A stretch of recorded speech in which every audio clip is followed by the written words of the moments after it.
I'm really excited because Jaxson Dart looks like the real deal. Oh, you're Giants, My huh? Giants. Don't You do know- that. Oh, that's your team? That's my team, man.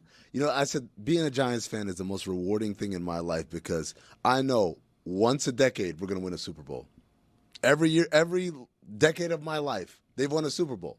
So I'm like, you can be trash the rest of the time. Just give me one within a decade, and we're good. It's funny because I hear you say that, and then I think to myself, okay, would I rather that where we're likely going to be shitty for almost every year, but once a decade we are going to win a Super Bowl, or would you rather, maybe you're able to contend every single year, maybe you can win multiple Super Bowls, and then I stop myself and I'm like, your team, meaning me, has been every single year for decades now. Wouldn't it have been nice They've given to you neither. mix in a couple of Super Bowl wins? They've given you neither. I like that. No, it's funny because I'm a Yankees fan, and it's like, obviously, I had that moment in the 90s and early 2000s. That was amazing, but it's like, you feel kind of that emptiness now. Like, wow, that was a long time ago. Versus the Giants, I have like once a decade, I get to pipe up and talk my like, and then I go back into hiding, and I don't have to worry about anything. And when people try to stress me about, like, oh, your Giants suck, I'm like, they'll be fine. And it's even though the NFC East is probably the division in the NFL with the most prestige. Yes. It's been random. Like teams go from the That's bottom to the interesting. top. I think you're right. And it makes sense because we're talking Northeast. So, It's yeah. It's probably the- Cowboys, Giants, Eagles, and Washington. So that's I think famously for a several year string, they had a different division winner, and it's it's been longer than that. Yeah, dude. and it's kind of similar to the AFC South and the NFC South in terms of parity, but we don't think of it that way because you have really prestigious teams in there. But the Dolphins, if you want to just do like the jealousy of the fandom thing, the Giants have existed in this division that has a fair amount of parity. The Dolphins, once they finally get Tom Brady out of the equation, Josh Allen strolls in. Right, and the team who went 17 years with no playoffs now runs your division. so you never get at least we have, we're that random division winner. At least we get the benefits of a home playoff game where we can snipe one of these teams that are better. The best you guys have ever felt about your team in the last 20 years, you had to stroll into Arrowhead Stadium and it was negative 20 degrees out. It's a little unfair. it feels cruel on some level. The other thing about being a Giants fan is finding out that Daniel Jones is still in the NFL. That shocked me. I was like, what? Might start week 1. That's what I'm saying. I'm like, oh, he's alive Nice. and like competing for a job. How's this possible? And then I thought about Anthony Richardson. I said, is he about to have the same sort of situation as Zach Wilson, where it's like you went from, oh, this guy's going to be amazing to not just not great, but not good. Well, the difference being Zach Wilson had a resume in school. Like, everyone thought Zach Wilson was going to be a good quarterback in the NFL. Anthony Richardson had like a dozen starts in college. You His gotta entire collegiate career. You're going to call me crazy. I knew Zach Wilson was going to work out. You know when I knew? The Heisman trophies, like finalists, when they got him up on stage, and he like looked at the guy, left him alone, and he does this cartoonish goal. That's when I knew that dude will never, ever be good. Because you can't be like, it's an award show. First of all, why would you be intimidated by that? How insecure are you? Who was the guy next to him? It was whoever the finalists were for Heisman that year. Someone could look it up.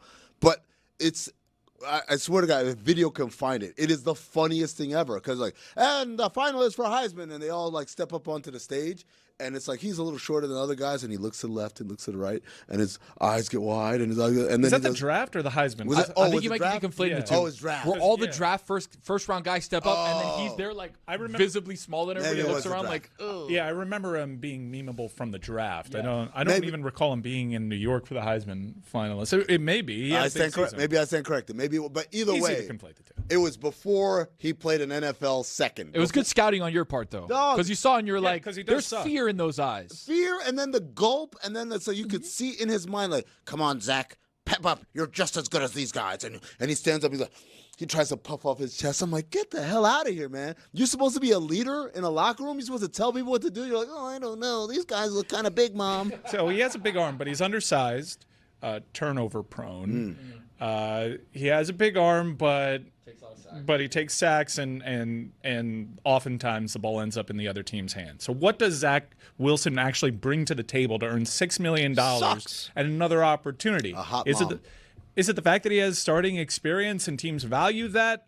I'm sure the Dolphins can get out from this contract because he's not a starter. I don't know what level of guarantees are there, but I understand why. With a quarterback like Tua, who you all will perpetually have injury concerns with, he's a hit away from his career. I guess anybody is a hit away from their career ending, but it feels like it's extra. He's really close. Yeah, Tua feels like an innocuous hit may end his career. I don't want to shout too loud around him. Yeah.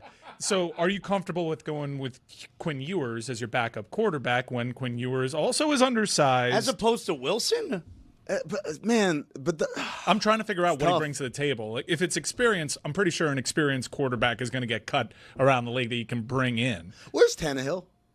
Nowhere. I think he's Still on waiting his to get that couch. starting Yeah. job on a playoff team. Y'all remember last year? I said, man, Tannehill should go to the Dolphins because the dude is definitely going to get hurt. They're not going to bring him in here. We talked about this last week. The Dolphins are not going to bring in anyone to be a number 2 quarterback that's a threat to Tua starting. Like, they are not going to do that. That's why they've had bad backups. But Quinn Ewers, like, this was supposed to be them going and, like, doing a thing like, oh, Zach Wilson, now we're going to take this seriously. But they don't want a quarterback controversy on I this love team. that Billy has them being like, we need a bad quarterback. Not Like, that they need a I would bad imagine quarterback. they're trying to find the best of No, the not back. someone that's too good. They don't. You think that they're I going think to. Billy's right. Billy's onto something. I think Billy's He's right. onto something. They're Like, not That would be gonna a terrible way to do that. Well, that's why we see the results that we've gotten because of the approach that they've been taking. Like, but let it me seems ask you obvious. something, Chris. Let me ask you something. Forget about the money. If there was a way to acquire him to be your backup, do you think it'd be a good idea for the Dolphins to acquire Kirk Cousins?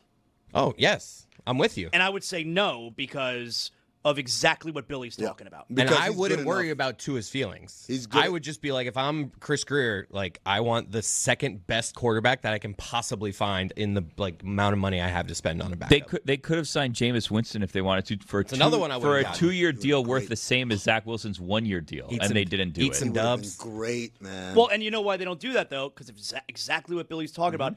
The entire locker room, no matter what team is on, loves him. Jameis Winston. Might it be love the him. media more they're worried about? Like, we would be talking about Tannehill. It plays a part. like, No, I think the I'm gonna tell you locker right room now. would be like, I'm gonna tell you "Tua's right the now. guy." Any team that does, I'm sure it happens, but it's really rare, does stuff because they're worried about what the media are going to say.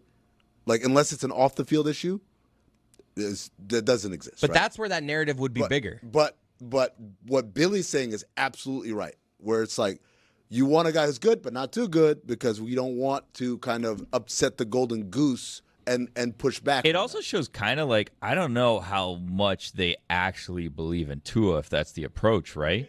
Because if they like actually believed in Tua, they're like, well, we're never going to have to get to this, so Right. it doesn't matter. We'll have someone, but it doesn't matter. But with Tua, like, you know, an injury is definitely a possibility at some point in the season, and if your backup is better than Tua, then what do you do when you just gave him $50 million a year? I think that's the part. It's like you should be, as from a responsible front office, you should be getting a quarterback that can be very good to very good if your guy's going to go down, knowing that Tua is one shot away from falling. Well, back to the original point. Jameis may be available because Jaxson Dart did look Oh, good. man. He looked He's really going good. to end up in New Orleans again, right, Jameis? New Orleans is a mess. They need a real quarterback. Spencer Rattler. You don't is like not their Tyler quarterback. Shuck? No, they're going to go with Tyler Shock, No, probably. they're not going to go with Tyler Shuck. They've got a tough start to the season, by the way. First 6 games, tough. For all your cycling content year-round, subscribe to NBC Sports YouTube page. We got it all.